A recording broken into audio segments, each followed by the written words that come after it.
जय माता दी। मेरे सभी प्यारे दोस्तों, मैं लक्ष्मी शर्मा बड़ों को चरण स्पर्श, छोटों को प्यार और बराबर वालों को दिल से नमस्कार करती हूँ।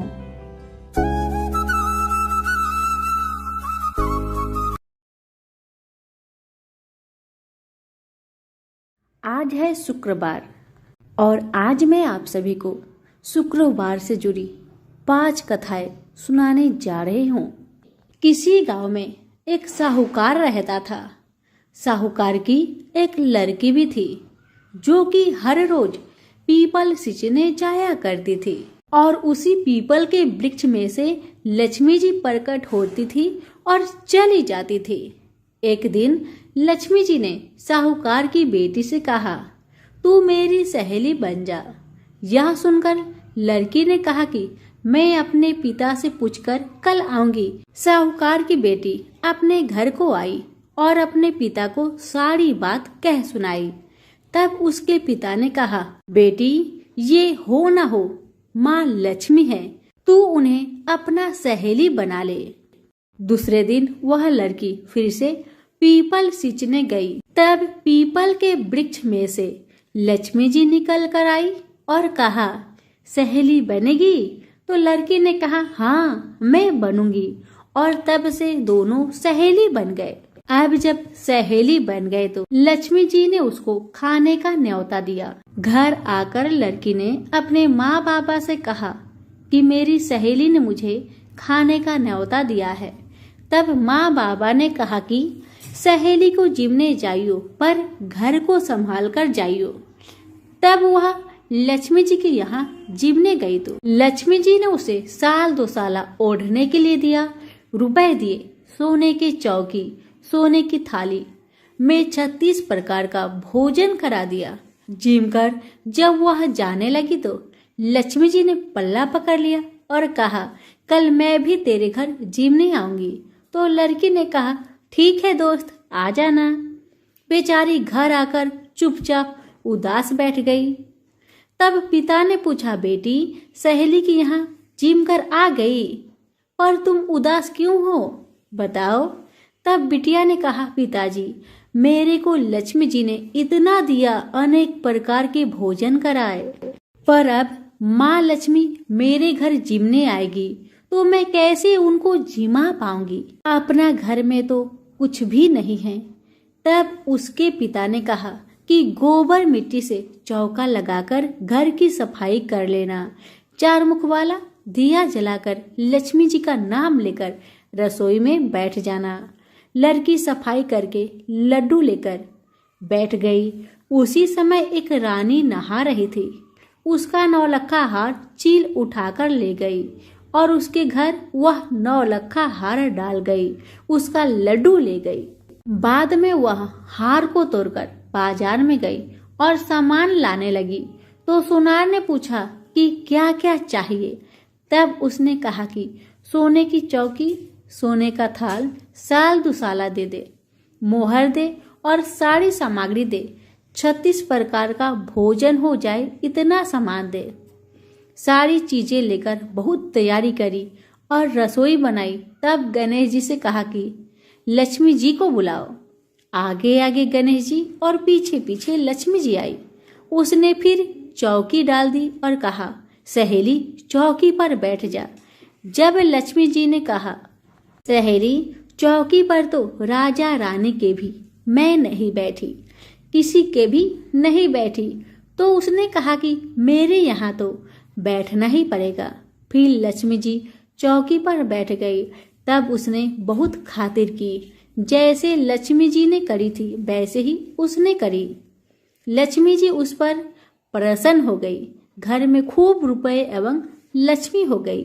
साहूकार की बेटी ने कहा, मैं अभी आ रही हूँ, तुम यहीं बैठे रहना। और वह चली गई। लक्ष्मी जी गई नहीं और चौकी पर बैठी रही। उसको बहुत दौलत दी। हे लक्ष्मी माता, जैसे तुमने साहूकार की बेटी को दिया वैसे सबको देना।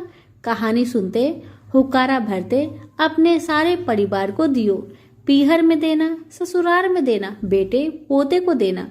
हे लक्ष्मी माता, सबका कष्ट दूर करना, दरिद्रता दूर करना, सबकी मनोकामनाएं पूर्ण करना।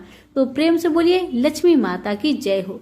वैभव लक्ष्मी की व्रत कथा लाखों की जनसंख्या को अपने में समेटे कुशीनगर एक महानगर था। जैसे कि अन्य महानगरों की जीवनचर्या होती है, वैसा ही कुछ यहाँ भी था। यानी बुराई अधिक, अच्छाई कम, पाप अधिक, पुण्य कम। इसी कुशीनगर में हरिवंश नामक एक सद्गृहस्थ अपनी पत्नी दामिनी के साथ सुखी संपन्न जीवन गुजार रहा था। दोनों ही बड़े नेक और संतोषी स्वभाव के थे। धार्मिक कार्यों अनुष्ठानों में उनकी अपार श्रद्धा थी। दुनियादारी से उनका कोई विशेष लेना देना नहीं था। अपने में ही मगन गृहस्थी की गाड़ी खींचे चले जा रहे थे दोनों। किसी ने ठीक ही कहा है, संकट और अतिथि के आने के लिए कोई समय निर्धारित नहीं होता। कुछ ऐसा ही हुआ दामिनी के साथ, जब उसका पति हरिवंश न जाने कैसे बुरे लोगों के संगत में फंस गया। घर गृहस्थी से उसका मन उचट गया। देर रात शराब पीकर घर आना और गाली गलौज तथा मारपीट करना उसका नित्य नियम सा बन गया था। जुए, रात से रेस तथा वैश्यगामन जैसे बुरे कर्म भी कुसंगति की बदौलत उसके पल्ले पड़ गए। धन कमाने की तीव्र लालसा ने हरिवंश की बुद्धि हर ली और उसको अच्छे बुरे का भी ज्ञान न रहा।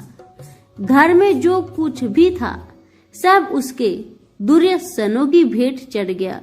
जो लोग पहले उसका सम्मान करते थे अब उसे देखते ही रास्ता बदलने लगे। भूखमरी की हालत में भिखमंगों के समान उनकी हालत हो गई। लेकिन दामिनी बेहद संयमी और आस्थावान तथा संस्कारी स्त्री थी। ईश्वर पर उसे अटल विश्वास था। वह जानती थी कि यह सब कर्मों का फल है। दुख के बाद सुख तो एक दिन आना ही है। इस आस्था को मन में लिए वह इस भक्ति में लीन रहती और प्रार्थना करती कि उसके दुख शीघ्र दूर हो जाए। समय का चक्र अपनी रफ्तार से चलता रहा। अचानक एक दिन दोपहर के समय द्वार पर हुई दस्तक की आवाज सुनकर दामिनी की तंद्रा भंग हुई। अतिथि सत्कार के भय मात्र से उसकी अंतर आत्मा कांप उठी, क्योंकि घर में अन्न का एक दाना भी नहीं था जो अतिथि की सेवा में अर्पित किया जा सकता। फिर भी संस्कारों की ऐसी प्रबलता थी कि उसका मन अतिथि सत्कार को उद्धत हो उठा। उसने उठकर द्वार खोला। देखा सामने एक दिव्य पुरुष खड़ा था। बड़े बड़े घुंघराले श्वेत केश, चेहरे को ढकी हुई लहराती दाढ़ी, गेरुए वस्त्र का आवरण पहने उसके चेहरे से तेज टपका पड़ रहा था। आंखों मानो अमृत वर्षा सी कर रही थी। उस दिव्य पुरुष को देखकर दामिनी को अपार शांति का अनुभव हुआ और वह उसे देखते ही समझ गई कि आगात वास्तव में कोई पहुंचा हुआ सिद्ध महात्मा है। उसके मन में अतिथि के प्रति गहन श्रद्धा का भाव उमड़ पड़े और वह उसे सम्मान सहित घर के भीतर ले गई। दामिनी ने जब उसे फटे हुए आसन पर बैठाया तो वह मारे लज्जा के जमीन में गरसी गई। उधर वह संत पुरुष दामिनी की ओर एकटक निहारे जा रहा था। घर में जो कुछ भी बचा खुचा था दामिनी ने अतिथि की सेवा में अर्पित कर दिया, पर उसने इस पर कोई ध्यान नहीं दिया। वह तो बस दामिनी को यूं निहारे जा रहा था मानो उसे कुछ याद दिलाने की चेष्टा कर रहा हो। जब तक देर तक दामिनी कुछ न बोली तो उसने कहा, बेटी मुझे पहचाना नहीं क्या? उसका यह प्रश्न सुनकर दामिनी जैसे सोते से जागी और अंत्यत सकुचाते हुए मुदुल स्वर में बोली, महाराज मेरी धृष्टता को क्षमा करें, जो आप जैसे दिव्य पुरुष को मैं पहचान कर भी नहीं पहचान पा रही हूँ। पारिवारिक कष्टों ने तो जैसे मेरी सोचने समझने की शक्ति ही छीन ली है, लेकिन यह निश्चित ही संकट की इस घड़ी में मुझे आप जैसे साधु पुरुष की सहारा है। तभी जैसे दामिनी को कुछ याद हो आया, वह उस साधु की चरणों में गिरकर बोल उठी, अब मैं आपको पहचान गई हूँ महाराज। स्नेह रूपी अमृत की वर्षा करने वाले अपने शुभ चिंतक को कोई कैसे भूल सकता है भला। वास्तव में वह साधु मंदिर की राह के मध्य में बनी अपनी कुटिया के बाहर वट वृक्ष के नीचे बैठ साधना किया करता था और मंदिर आने जाने वाले सभी श्रद्धालु से प्रणाम करके स्वयं को कृतार्थ अनुभव करते थे। दामिनी भी उन्हीं में से एक थी। जब पिछले काफी दिनों से उसने उसे मंदिर की ओर आते जाते नहीं देखा तो उसकी कुशल क्षेम जानने के लिए पूछताछ करते हुए उसके घर की ओर आ निकला था। दामिनी अभी अपनी सोच में डूबी हुई थी कि साधु महाराज ने मौन भंग किया, इसका क्या कारण हो सकता है। साधु महाराज ने कहा, पुत्री तू आजकल मंदिर आती जाती दिखाई नहीं पड़ती, तुझे जो भी कष्ट है मुझे बता, शायद मैं तेरी कुछ सहायता कर सकूं। व्यक्तिक दुखों के बोझ तले दबा हो तो ऐसे में सहानुभूति की दो बोल ही काफी होते हैं। दामिनी भी खुद पर संयम नहीं रख पाई और बिलखकर रोने लगी। तभी वह साधु वात्सल्यपूर्ण स्वर में बोला, मन छोटा करने से समस्या हल नहीं होती। सुख दुख तो एक गाड़ी की दो पहियों के समान है, इसका आना जाना तो जिंदगी भर लगा ही रहता है। अपना दुख किसी को बता देने से मन हल्का हो जाता है। कुछ देर चुप रहने के बाद दामिनी ने बोलना शुरू किया, महाराज सर्व सुखों से भरपूर था मेरा घर, कन कन में खुशियां का नृत्य होता था। पति भी नेक और ईमानदार थे, सदा जीवन उच्च विचार की आधारशिला पर टिकी थी। हमारी गृहस्थी रुपए पैसा की भी कोई कमी नहीं थी। सुबह शाम घर में इस वंदना होती थी, लेकिन अचानक न जाने किसकी नजर लग गई कि हमारा भाग्य हमसे रूठ गया। मेरे पति कुसंगति में फंसकर अपना सब कुछ गवा बैठे। अब तो ऐसा लगता है जैसे साया भी साथ छोड़कर जाने को तैयार बैठा हो। भिखारियों से भी बदतर स्थिति हो गई है हमारी। दामिनी की करुण व्यथा सुनकर साधु का हृदय हाहाकार कर उठा। वह द्रवित स्वर में बोल उठा, बेटी कर्म का लिखा तो भोगना ही पड़ता है। तुम्हारे कष्टों का भी कर्मों से नाता है, लेकिन तुम चिंता ना करो, सब कुछ पहले जैसा हो जाएगा। दुख के बाद ही सुख आता है। दुख सहे बिना सुख की सच्ची अनुभूति हो ही नहीं सकती। तुम माँ लक्ष्मी की प्रति श्रद्धा जारी रखो। सबका उद्धार करने वाली प्रेम का छलकता सागर है माँ लक्ष्मी। अपने भक्तों पर सदैव उनकी कृपा दृष्टि रहती है। तुम संपूर्ण आस्था के साथ माँ वैभव का व्रत करना शुरू करो, तुम्हारी साधना अवश्य रंग लाएगी। दामिनी एक संस्कारी स्त्री थी।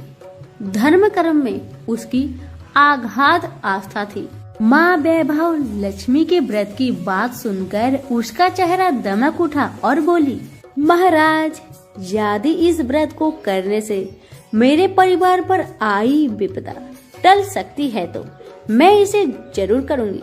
आप मुझे बताएं कि इस व्रत को कब और कैसे किया जाए। साधु महाराज दामिनी की भक्ति भावना देखकर प्रसन्न होकर बोले, बेटी, सारे जगत का कल्याण करने वाली माँ वैभव के व्रत की विधि में जनक कल्याणार्थ तुम्हें बताने जा रहा हूँ।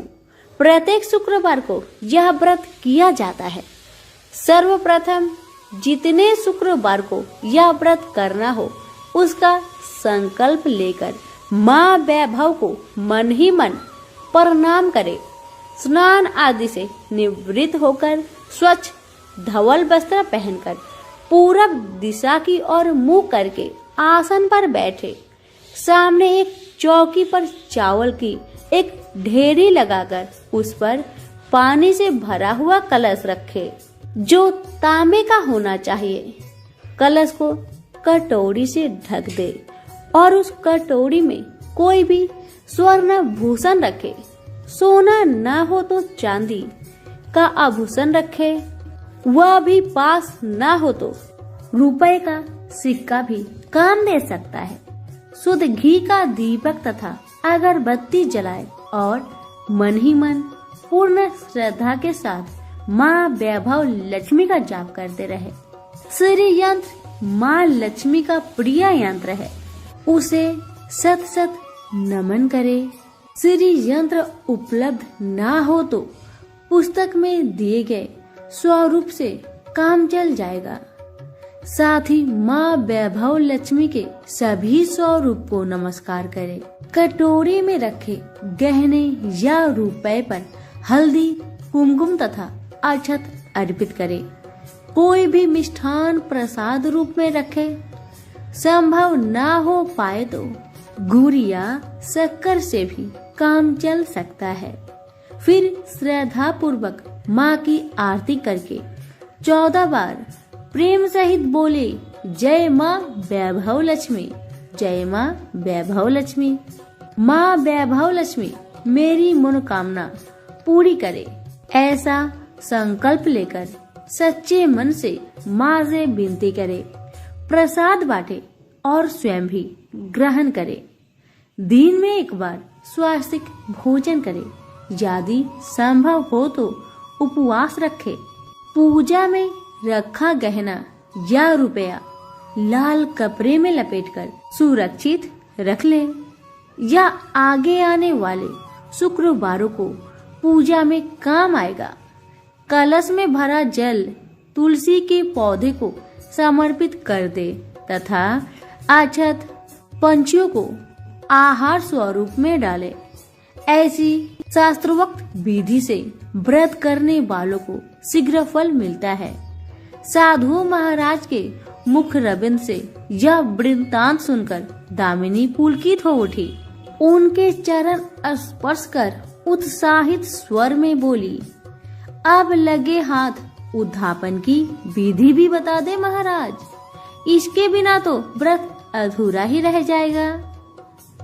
अवश्य बेटी, कहकर साधु महाराज उद्धापन की विधि बताने लगे।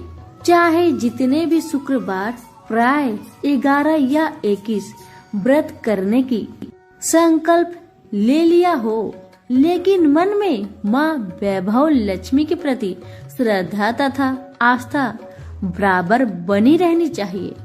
जिस दिन अंतिम शुक्रवार का व्रत हो, उस दिन शास्त्रोक्त विधि से उद्धापन किया जाता है। अन्य शुक्रवारों की भांति ही इस दिन भी पूजन करे। हाँ, प्रसाद रूप में खीर अवश्य रखे। पूजा के बाद नारियल फोड़कर 7 कुंवारी कन्याओं के चरण धोकर कुमकुम का तिलक लगाकर पूजन करे। उन्हें सामर्थ्य अनुसार दक्षिणा दे और माँ वैभव लक्ष्मी व्रत की पुस्तक उपहार स्वरूप भेंट में दे। फिर प्रसाद के रूप में खीर वितरित करे। अब माँ वैभव लक्ष्मी के सभी स्वरूप को मन ही मन नमन करते हुए कहे, हे माँ, यदि मैं शुद्ध तथा निर्मल हृदय से आपकी स्तुति करते हुए वैभव लक्ष्मी व्रत विधि विधान अनुसार पूर्ण की हो तो मेरी मनोकामना अवश्य पूरी करना। संतानहीनों को संतान देने वाली, दुखियों का दुख हरने वाली, अखंड सौभाग्य का वरदान देने वाली, कुंवारी कन्याओं को मनचाहा वर दिलाने वाली माँ वैभव लक्ष्मी आपकी महिमा अपरंपार है। आपने हर वक्त की विपत्तियां हर कर उन्हें सुख समृद्धि प्रदान करना। साधु महाराज से वैभव लक्ष्मी व्रत का शास्त्रोक्त ज्ञान प्राप्त करके दामिनी भाव विभोर हो उठी। उसे अपने भीतर एक अनोखे तथा असीमित आत्मबल का संचार होता महसूस हुआ। उसने भी माँ वैभव लक्ष्मी के 21 व्रत आते शुक्रवार से शुरू करने का संकल्प लेकर साधु महाराज को आदर सहित विदा किया और मन ही मन माँ वैभव लक्ष्मी का स्तुति गान करने लगी। 2 दिन बाद ही शुक्रवार आ गया। उससे पहले रात दुखों की मारी दामिनी ठीक से सो भी नहीं सकी। माँ वैभव लक्ष्मी के व्रत करने से उसकी समस्याएं का अंत हो जाएगा, यह सोचकर वह मुंह अंधेरे ही उठ बैठी और स्नान आदि कर स्वच्छ वस्त्र धारण किए।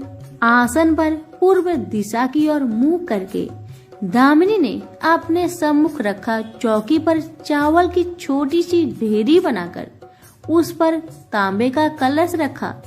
लेकिन जब स्वर्ण भूषण रखने की बात आई तो धर्म संकट में पड़ गई। सारे गहने पति के दुर्व्यसनों की भेंट चढ़ चुकी थी।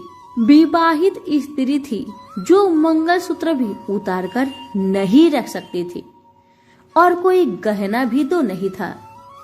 तभी उसे उन नन्ही पायलों का याद हो आया जो उसने अपनी आने वाली संतान के लिए बनवा कर रखा था और पति की निगाहों से भी बचा कर रखा था।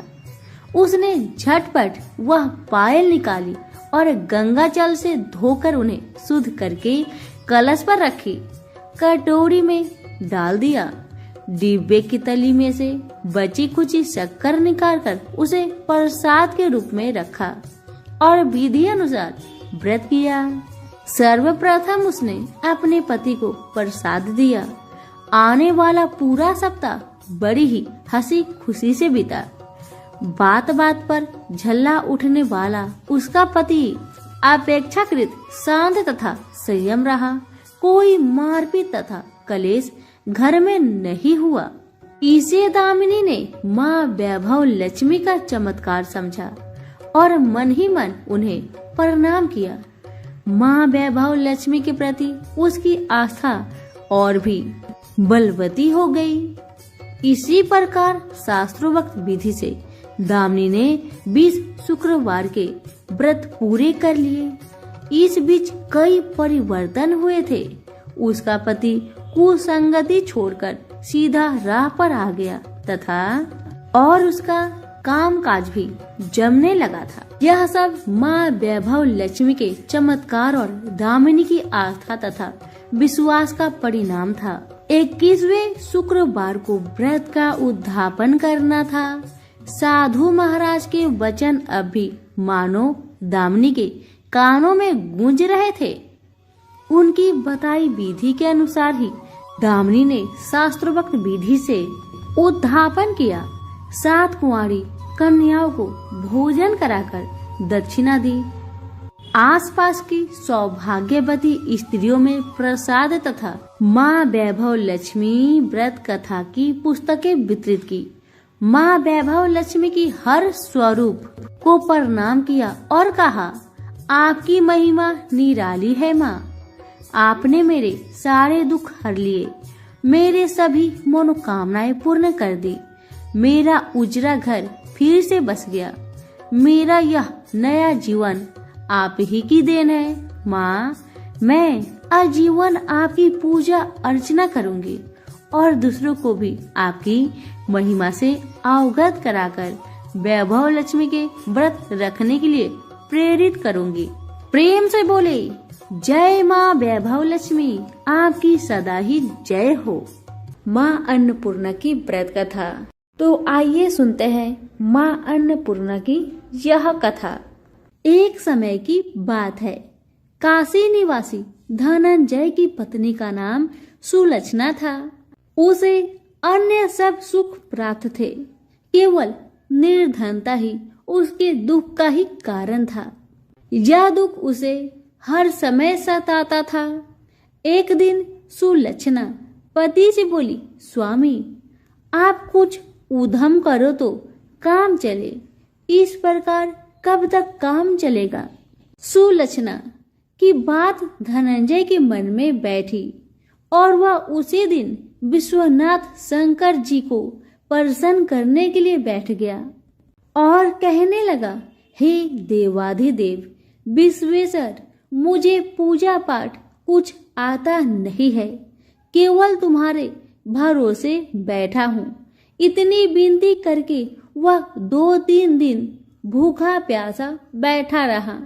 यह देखकर भगवान शंकर ने उसके कान में अन्नपूर्णा अन्नपूर्णा अन्नपूर्णा इस प्रकार 3 बार कहा। यह कौन है, क्या कह गया? इसी सोच में धनंजय पड़ गया कि मंदिर से आते ब्राह्मण को देखकर पूछने लगा, पंडित जी, अन्नपूर्णा कौन है?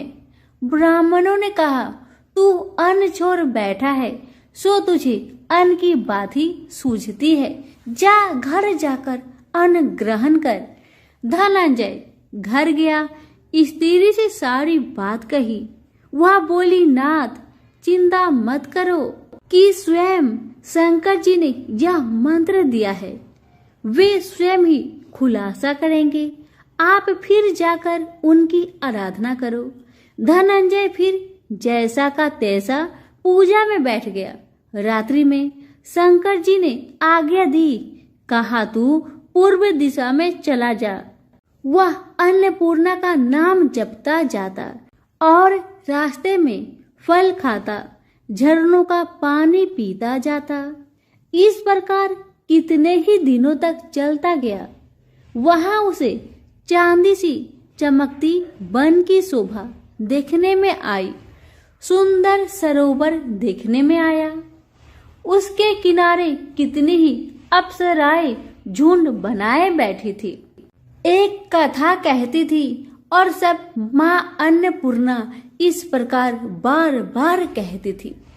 यह अगहन मास की उजेली रात्रि थी और आज से ही व्रत का आरंभ था। जिस शब्द की खोज करने वह निकला था, वह उसे वहां सुनने को मिला। धनंजय ने उनके पास जाकर पूछा, हे देवियों, आप यह क्या करती हो? उन सब ने कहा, हम सब माँ अन्नपूर्णा का व्रत करती हैं। धनंजय बोला, व्रत करने से, पूजा करने से क्या होता है? या किसी ने किया भी है? इसे कब किया जाए? कैसा व्रत है और कैसी विधि है? मुझे भी कहो।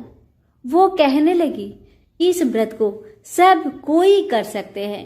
21 दिन तक के लिए 21 गांठ का सूत लेना चाहिए। 21 दिन यदि ना बने तो 1 दिन उपवास करे।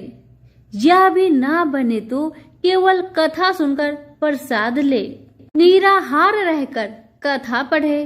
कथा सुनने वाला कोई ना मिले तो पीपल के पत्तों को रख, सुपारी या घृत कुमारी वृक्ष को सामने कर, दीपक को साक्षी कर, सूर्य, गाय, तुलसी या महादेव को बिना कथा सुनाए मुख में दाना न डाले।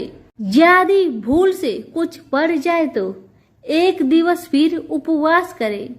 व्रत के दिन क्रोध ना करे और झूठ ना बोले। धनंजय बोला, इस व्रत के करने से क्या होगा? वो कहने लगी, इसके करने से अंधों को नेत्र मिले, लूलों को हाथ मिले, निर्धन के घर धन आए, बाझिन को संतान मिले, मूर्ख को विद्या आए। जो जिस कामना से व्रत करे माँ उसकी इच्छा पूरी करती है। वह कहने लगा, बहन मेरे भी धन नहीं, विद्या नहीं, कुछ भी तो नहीं है। मैं तो दुखिया ब्राह्मण हूँ, मुझे इस व्रत का सूत दोगी? उन्होंने कहा, हाँ भाई, तेरा कल्याण हो, तुझे देगी। ले इस व्रत का मंगल सूत्र ले। धनंजय ने व्रत किया। व्रत पूरा हुआ। सभी सरोवर में से 21 खंड की स्वर्ण सीढ़ी हीरा मोती जरी प्रकट हुई। धनंजय जय अन्नपूर्णा, जय अन्नपूर्णा कहता जाता था। इस प्रकार कितनी ही सीढ़ियां उतर गया तो क्या देखता है कि करोड़ों सूर्य के प्रकाशमान अन्नपूर्णा का मंदिर है। उसके सामने स्वर्ण सिंहासन पर माता अन्नपूर्णा विराजमान है।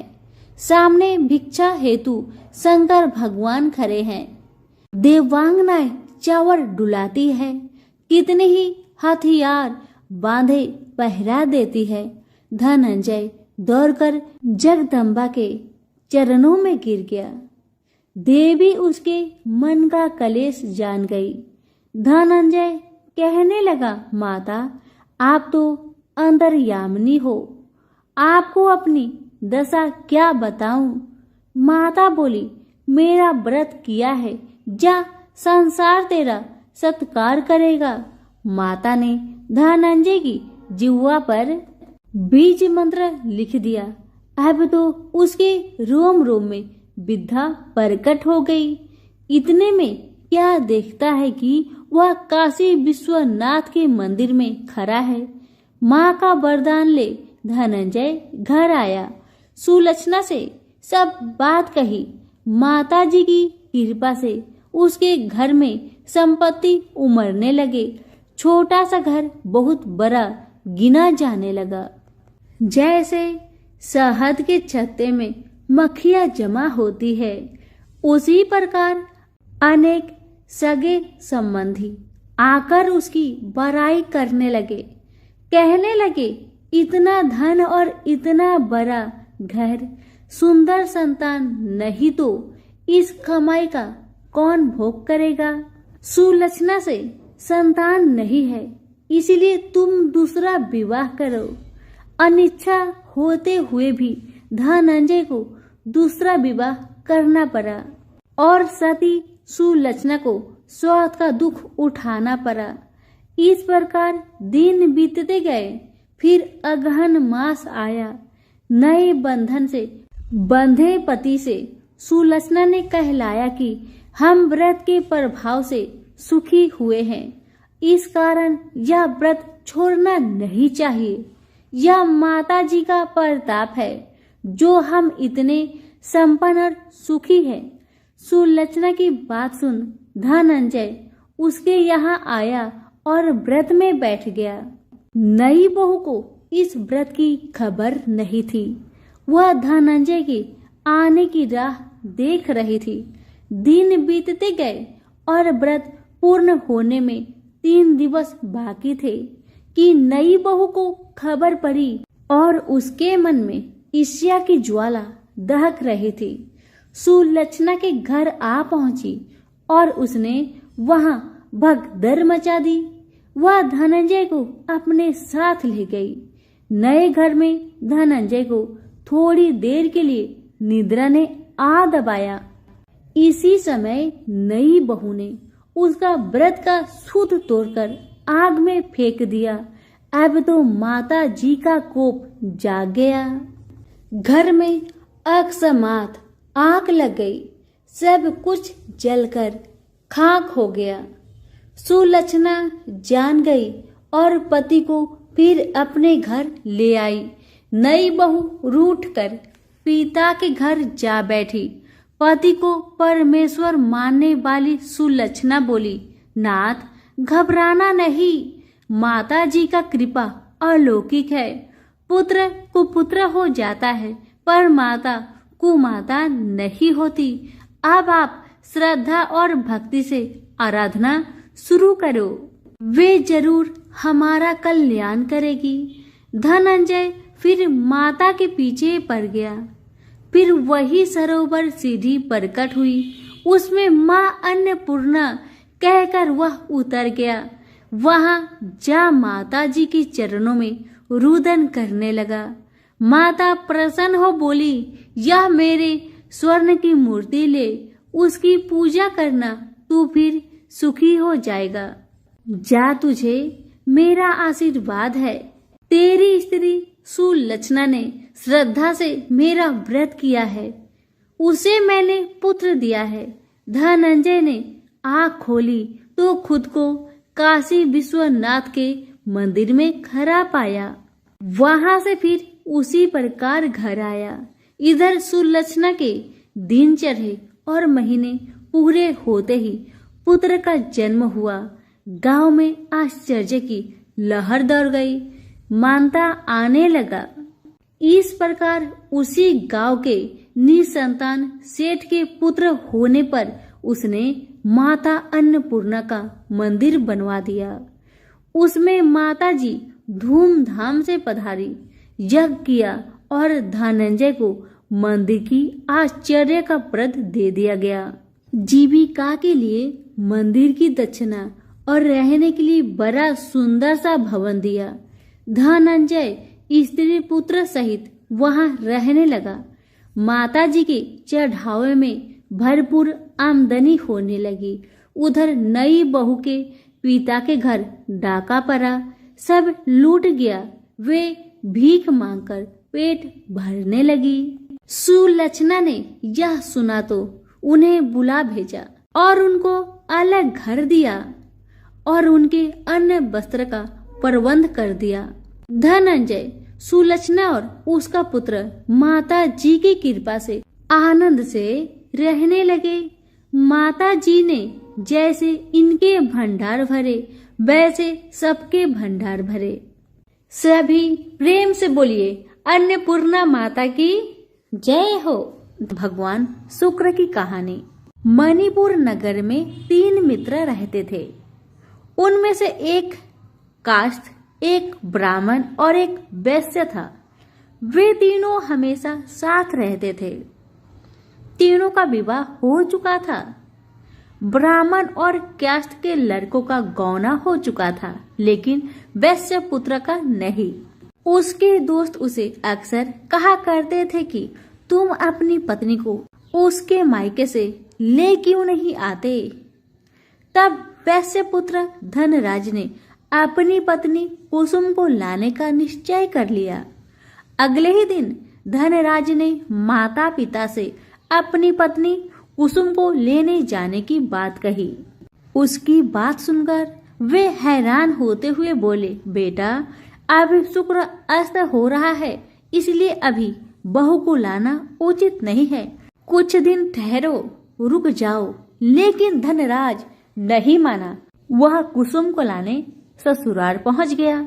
ससुराल में धनराज की खूब आवभगत की गई।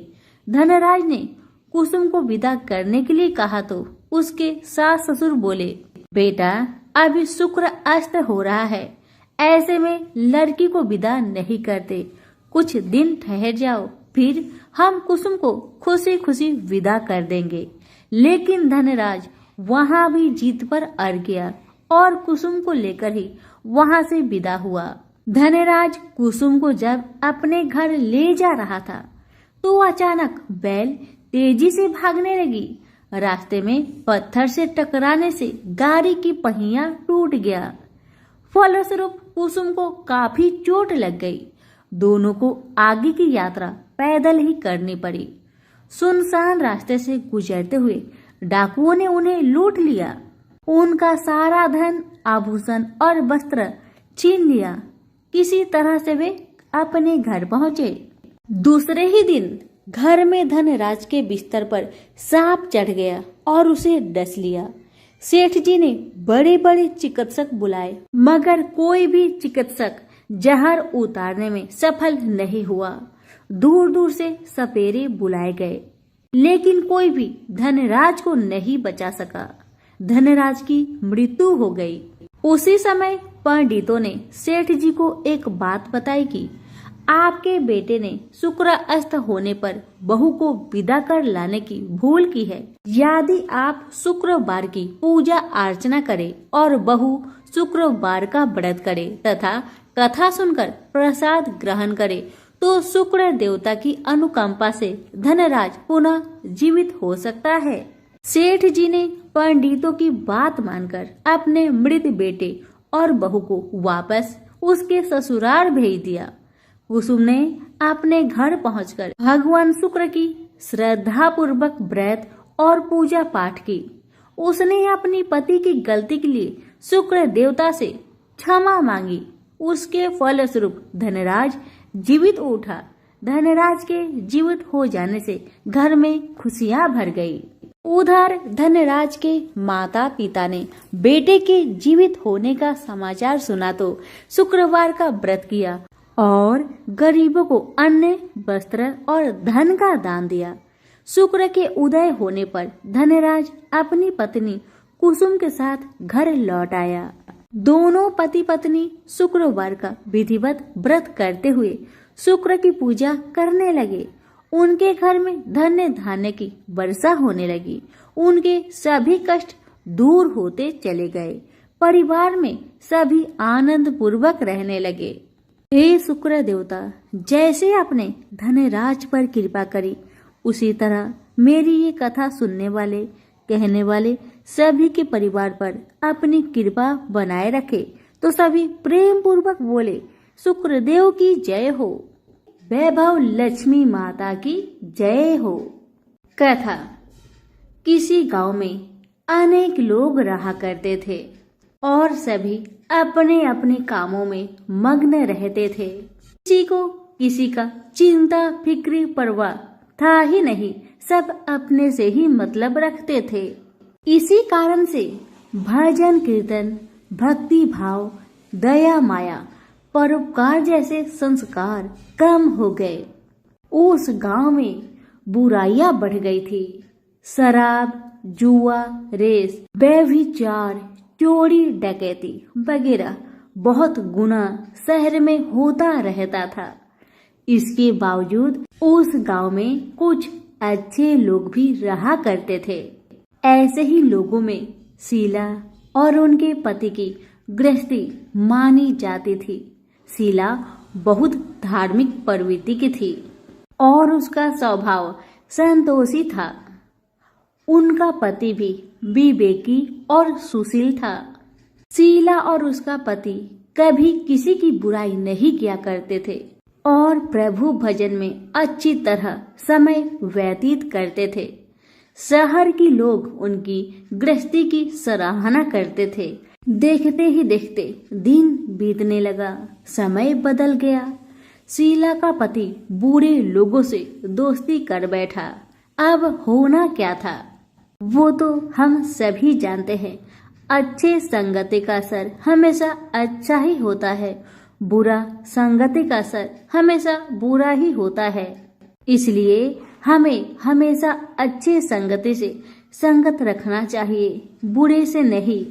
अब जब शीला का पति बूढ़े लोगों से दोस्ती कर बैठा, अब वह जल्द से जल्द करोड़पति बनने का ख्वाब देखने लगा।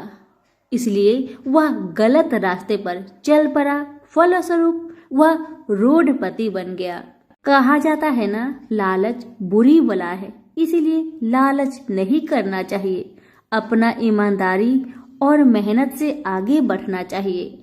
अब जब शीला का पति रोडपति बन गया, यानी रास्ते पर भटकते भिखारी जैसी उसकी हालत हो गई थी। शराब, जुआ, रेस, चरस, गांजा वगैरह बुरी आदतों में शीला का पति भी फंस चुका था। दोस्तों के साथ उसे भी शराब की आदत बुरी तरह लग गई थी। इस प्रकार उसने अपना सब कुछ रेस जुए में गवा दिया। अब तो शीला अपने पति के बर्ताव से बहुत दुखी रहने लगी, किंतु उसे भगवान पर भरोसा था कि सब कुछ ठीक हो जाएगा। यही सोचकर वह अपने पति के बुरे बर्ताव को सहने लगी। शीला अपना अधिकांश समय प्रभु की भक्ति में बिताने लगी। अचानक एक दिन दोपहर को उनके द्वार पर किसी ने दस्तक दिया। शीला ने द्वार खोलकर देखा कि एक माजी खड़ी थी। उनके चेहरे पर अलौकिक तेज निखर रहा था। उनकी आंखों में से मानो अमृत की वर्षा हो रहा था। उनका भव्य चेहरा करुणा और प्यार से छलक रहा था। उनको देखते ही शीला के मन में अपार शांति छा गई। सारी चिंता मिट गई। शीला के रोम रोम में आनंद छा गया। शीला उस माजी को आदर के साथ अपने घर ले आई।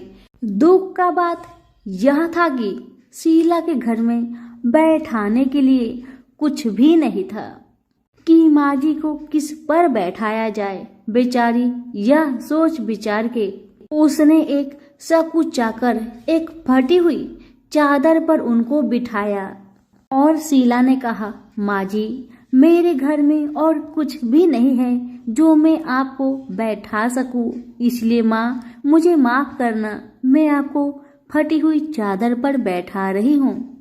माँ तो शीला की बातों से मंद मंद मुस्कुरा रही थी। माँ तो शीला की हर कहानी को जानती थी कि उसका पति उसके साथ कैसा व्यवहार कर रहा है।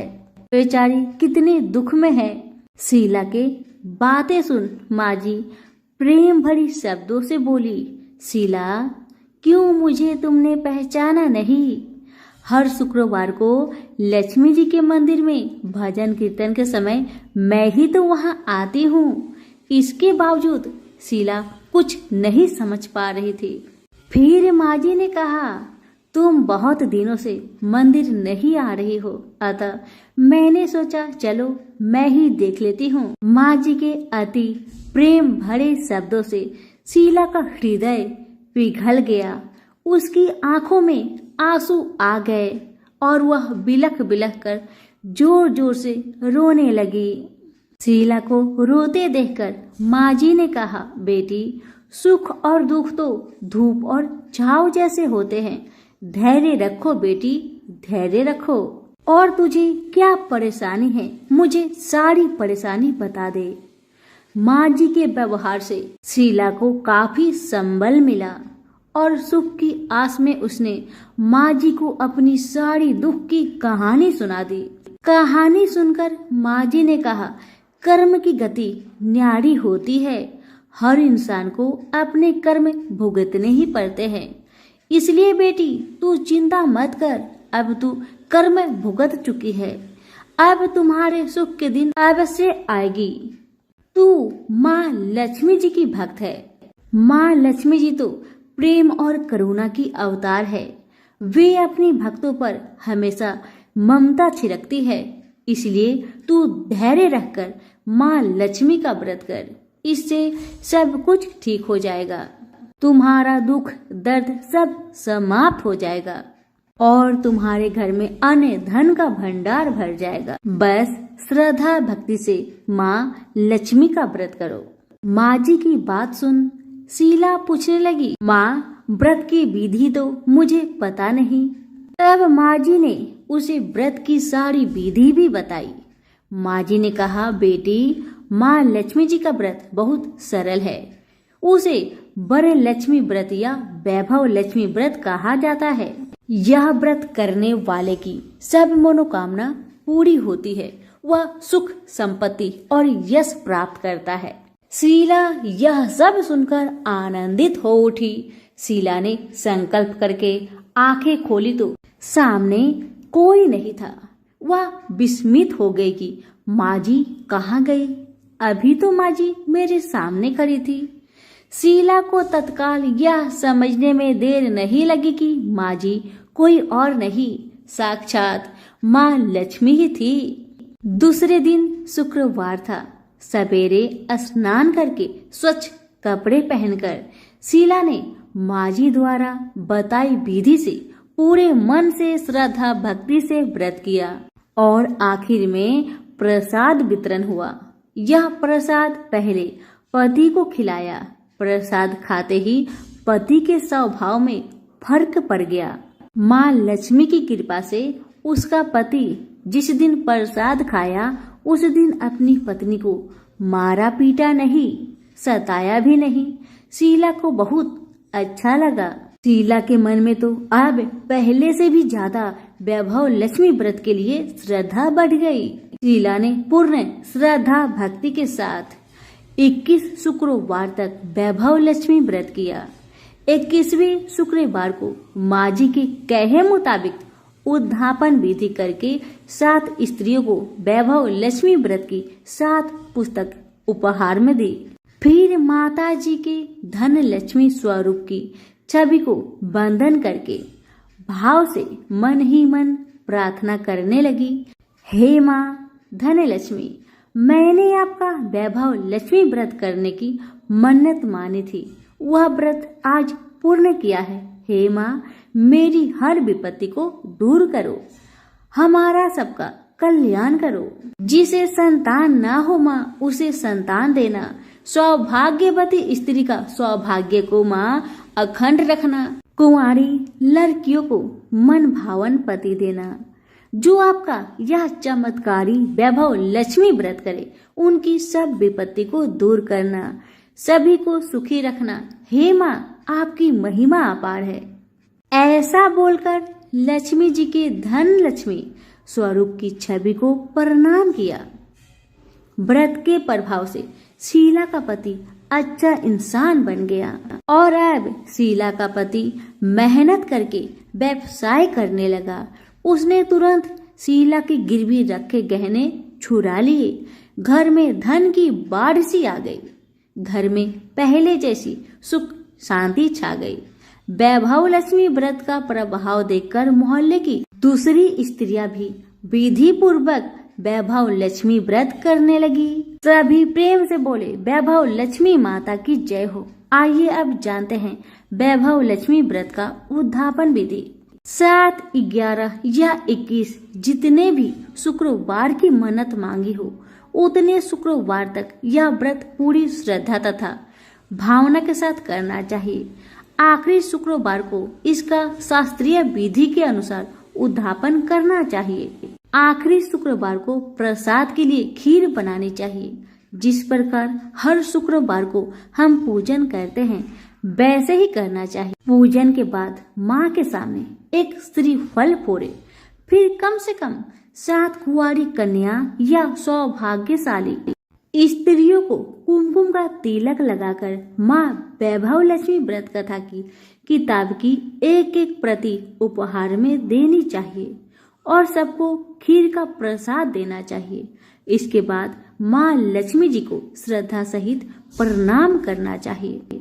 फिर माता जी के धन लक्ष्मी स्वरूप की छवि को बंधन करके भाव से मन ही मन प्रार्थना करे, हे माँ धन लक्ष्मी, मैंने आपका वैभव लक्ष्मी व्रत करने की मन्नत मानी थी, यह व्रत आज पूर्ण किया है।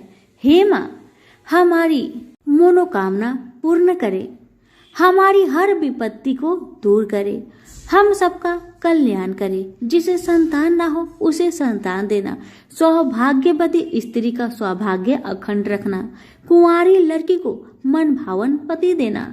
जो आपका यह चमत्कारी वैभव लक्ष्मी व्रत करे उनकी सब विपत्ति दूर करना, सभी को सुखी करना। हे माँ, आपकी महिमा अपार है, आपकी जय हो।